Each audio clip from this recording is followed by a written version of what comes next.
Hi, Lindee Goodall here. Your NV950 sews great buttons, and it makes them fast, easy, secure, and great looking. So let's see how to sew one on.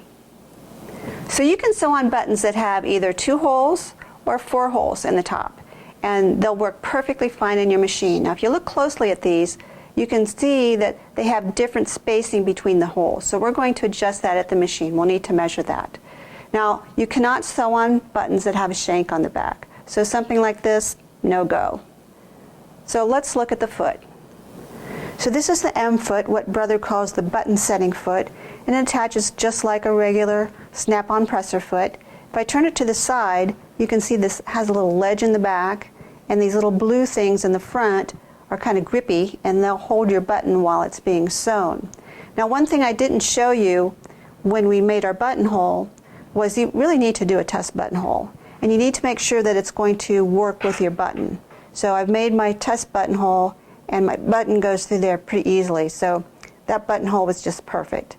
So you'd want to do that before you went and made all your buttonholes. So now let's attach the foot to the machine and actually sew on a button. So if you've just been sewing on buttonholes, you'll want to raise this lever back here. Let's see if I can do it from this. Not really. Raise that up, and the presser foot just comes off. We put the new one on.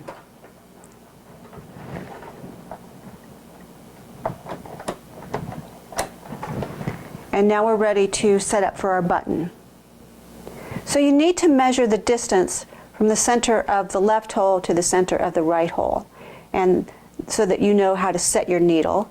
And you'll also need to mark your fabric, which I've done with a water erasable pen. Now this is a metric measurement, so make sure if you use inches for a normal measurement that you measure this in millimeters, because that's how your machine works. So let's see how to set up a stitch on your operations panel.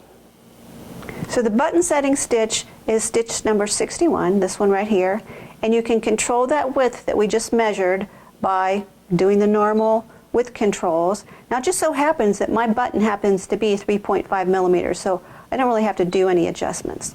So I have my button lined up under my presser foot, and it's lined up in the needles. I've already done that. And it's on top of my fabric. What I didn't show you when we were putting on the button setting foot was that you need to lower your feed dogs. And it's a button right here on the back of your machine. It's right behind the needle, and you just need to pull it to the right.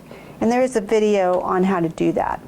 So what I want to do first is to check my button. I want to make sure that my needle is not going to hit the button in any way, and I'm just hand wheeling the hand wheel towards me, and when I've checked it and made sure that it clears, then I just sew. And the machine is programmed to sew the part and then tie off. Now you don't want to trim. This is a 4-hole button, and we want to do the front pair of buttonholes first. Then we're going to raise the needle, and move it back, or actually move the button forward. Check our position once again, and we're good, and we'll sew again. And once again, we're not going to tie off, because we need to pull that top thread to the back and tie it by hand. So I'm going to pull it out of the machine, do a nice big long thread tail there, and on the back I can find the one that I just finished and just kind of give a little tug, and then I'll just pull that top thread to the back, and you can use a pin or a needle or maybe a seam ripper. And now I would tie that nice and securely, nice and tight, and when I cut it, you don't want to cut it right next to the knot because it can come undone. So give it a little thread tail. It's not going to hurt anything. And you can put a drop of seam sealant on there if you want to. Now the first thread tail, it's all sewn in, so we don't have to worry about that. You can cut that right up to the business. So let's check our buttonhole and our button.